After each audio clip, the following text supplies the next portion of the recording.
Hey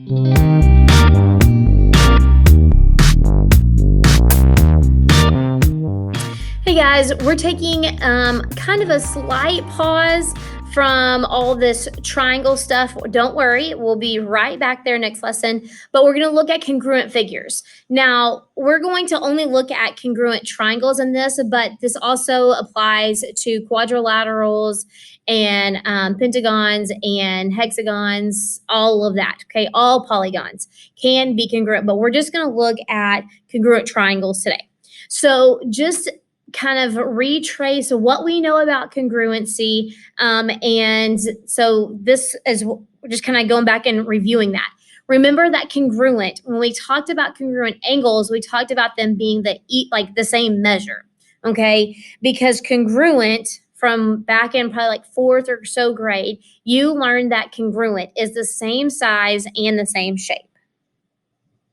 And remember that we use the symbol, it looked like a little equal sign with the squiggle above. That's what congruent, the symbol for congruency when we use it in geometry. So we also, whenever we have congruent figures, if we know that triangle LJK is congruent to triangle ABC, okay, if we know all of that, so that's going to have to be given to you to know that those two triangles are congruent. Then we also know that the corresponding sides are congruent. Okay, the little equal sign of the squiggle, remember that means congruent. And then corresponding angles are congruent as well. So that means that they're all going to be the same measure. So the side lengths are going to be the same, and then the angle measures are going to be the same. So let's talk about what corresponding sides. So corresponding sides are basically between the same vertices from one triangle to the other triangle. So if we look at this example here, we would have that LK is congruent to AC, and LJ is congruent to AB. And then we have JK would be congruent to BC. Okay, so all of those, remember, congruent, that's going to be the same measure.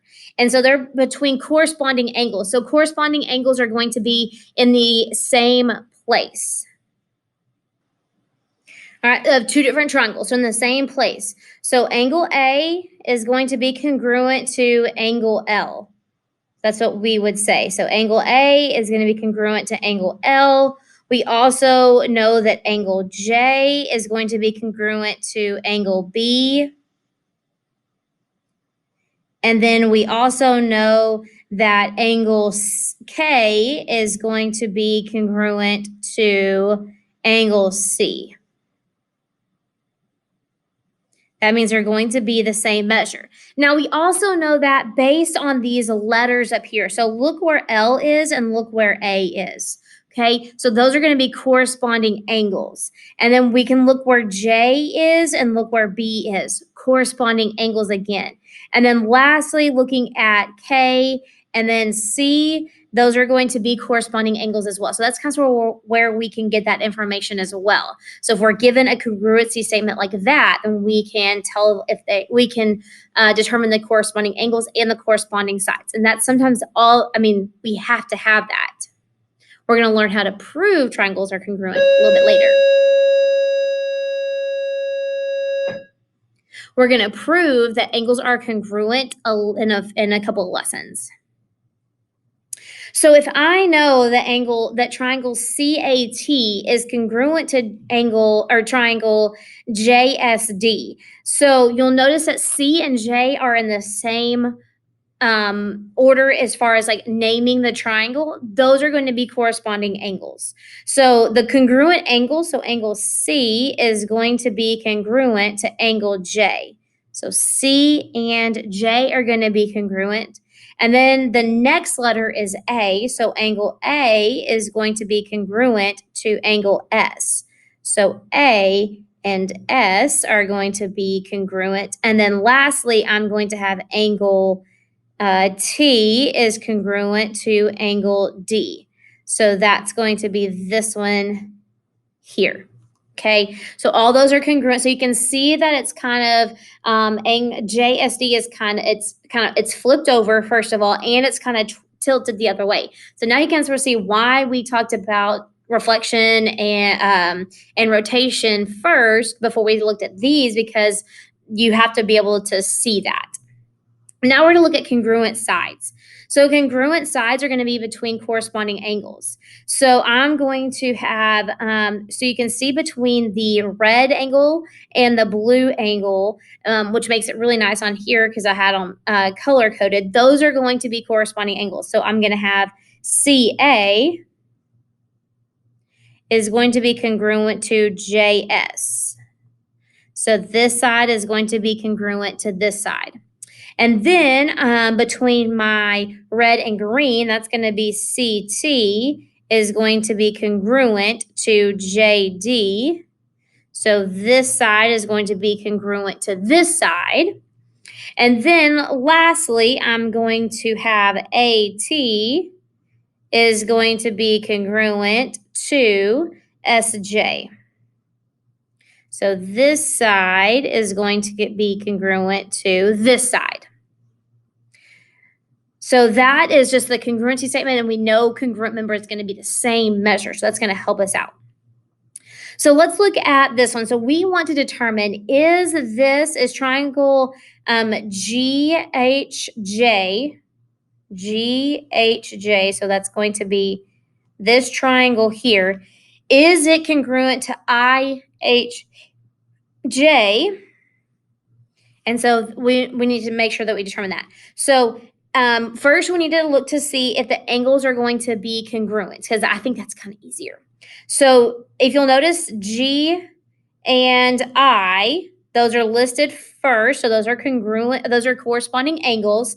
They are congruent. So I'm going to say angle G is congruent to angle I. That's a check. Okay, that's a good thing. Now let's look at H. Well, I'm not quite sure H yet, because it could be cut in the middle. I'm not quite sure. But let's look at J. Let's look at the last one. Let's see, J and J right here.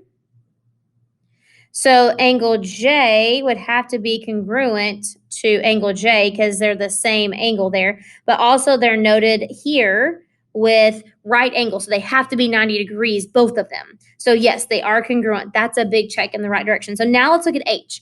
Well, we know that the interior angles add up to 180, and we know that the other two angles are congruent. So that does mean that this angle here would have to be congruent to this angle here based on the fact that they all add up to 180. We know the two other angles are going to be the same, so that does have to add up. So angle H has to be congruent to angle H. Also named the same letter.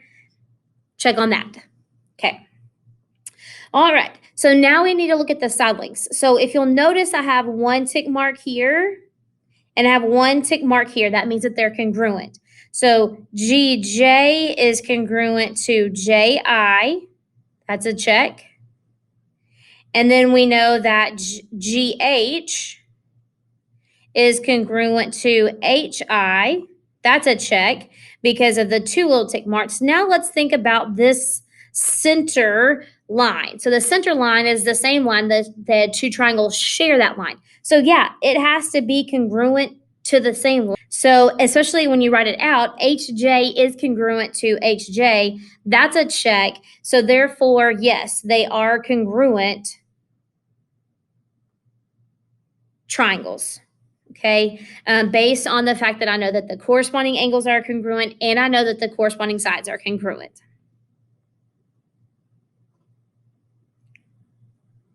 Okay, so now we're going to be given, we know that these two triangles are congruent, but we're not given any letters. That kind of sort of stinks. But I can use the fact that I know what I know about congruent figures to hopefully be able to figure it out. Let's cross our fingers. So we want to find the value of X here. Well, we do know a couple of things. We know that this angle here that's labeled 74 has to be the same as this one because it's marked with the same single arc. That means that they are congruent, okay? So this is going to be 74. I know you may or may not remember this, but this angle here, 5x, has to be congruent to this angle here because they're vertical angles. Remember that from parallel lines cut by a transversal? These are vertical angles. So it's not just stopped there, it keeps building on. So this has to be 5x as well. And then I know that the other side is 3x plus 2. What do I know about the interior angles of a triangle? They all add up to be 180. So I have all three angles of this triangle right here. Okay, so I'm going to have 5x plus 74 plus 3x plus 2. All of those are going to add up to be 180 degrees. So I will get my x's together. So I have 5x and 3x together. That's going to make 8x.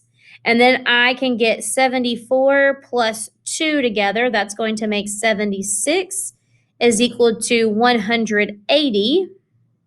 And then I'll subtract 76 from each side. I have 8x is equal to 104. And then I'll divide by 8 on each side, and x is equal to 13. Okay, so this time it does ask for the value of x, but if it asked for the angle measures, the missing angle measures, you could plug it in. So if we wanted to find the missing angle measures, we could plug it in. We could say 5 times 13 is 65. So this angle here would be 5 times 13, which is 65. And then the other angle measure, I have 3 times 13 plus 2, which ends up being 41 degrees. So I could figure out the two angle measures based on what I know about x. So it depends on what you're asked for. Are you asked for x, or are you asked for the angle measure? So pay close attention to what the question's asking for. So this is congruent figures. Remember, we have corresponding angles. They're in the same place. And when we write the congruent statement, we know that they are going to be in the same spot. Then corresponding sides are between those two corresponding angles, and those are going to be congruent to corresponding sides as well. And that's going to be given to us as well whenever we're given our congruency statement. Okay, if we're not given the fact that they are all congruent or whatever, if we know the triangles are congruent like we'd had in this last one. And then you may have to solve some equations to figure out either angle measures or x. So now it's your turn to practice using your skills with congruent figures.